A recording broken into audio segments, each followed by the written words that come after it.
আমার পদের কর্তব্য পালন করি।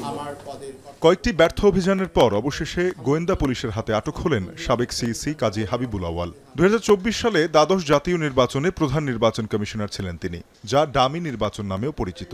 বুধবার দুপুরে আত্মগোপনে থাকা অবস্থায় রাজধানীর মগবাজার থেকে তাকে গ্রেপ্তার করে ডিবি।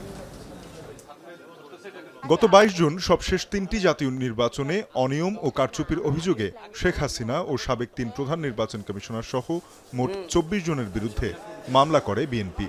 রাজধানীর শেরেবাংলা নগর থানায় মামলার বাদী হন বিএনপির নির্বাহী কমিটির সদস্য মোহাম্মদ সালাউদ্দিন খান। সিইসি থাকাকালীন ভোটে ব্যাপক অনিয়ম, আওয়ামী লীগ ও তাদের ডামি স্বতন্ত্র প্রার্থীদের নিয়ে একপাক্ষিক নির্বাচন, ভোটগ্রহণ ও ফলাফলে কারচুপি সহ নানা অভিযোগ আনা হয় কাজী হাবিবুল আউয়ালের বিরুদ্ধে। একই মামলায় বাকি আসামিদেরও আইনের আওতায় আনতে অভিযান চলবে বলে জানান ডিবির যুগ্ম commissioner. Hire Google TV, endless color, smart living. মামলায় এখানে অভিযুক্ত হিসাবে যাদের নাম এসেছে তাদের সকলের ব্যাপারেই আমাদের গোয়েন্দা তৎপরতা আছে। তাদের ব্যাপারে আমরা কার্যক্রম অব্যাহত রেখেছি। তাদের অবস্থান শনাক্ত করতে পারলে আইনানুগভাবে আমরা পদক্ষেপ গ্রহণ করব।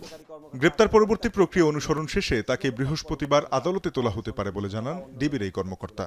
কাউকে গ্রেপ্তার পরবর্তী কিছু ইনিশিয়াল ম্যানেজমেন্ট থাকে, যে ম্যানেজমেন্টগুলোর মধ্যে তার মেডিকেল চেক আপ করা, আদার্স অন্য যে বিষয়গুলো থাকে, কিছু ডাটাবেজের কার্যক্রম থাকে, সেই কার্যক্রমগুলো যদি আমরা সমাপ্ত করতে পারি, তদন্তকারী কর্মকর্তা যদি মনে করে যে আজকে দিতে পারবে, তাহলে সেক্ষেত্রে হয়তো সেই ধরনের সিদ্ধান্ত আসতে পারে, না হলে আগামীকাল যাবে।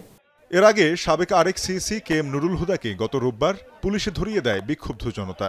জিজ্ঞাসাবাদের জন্য তাকে ৪ দিনের রিমান্ড মঞ্জুর করেন আদালত। তবে এখনও ধরাছোঁয়ার বাইরে ২০১৪ সালে বিতর্কিত জাতীয় নির্বাচনের প্রধান নির্বাচন কমিশনার কাজী রকিবউদ্দিন আহমেদ, যে নির্বাচনে আওয়ামী লীগের ১৫৩ জন প্রার্থী বিনা প্রতিদ্বন্দ্বিতায় নির্বাচিত হন।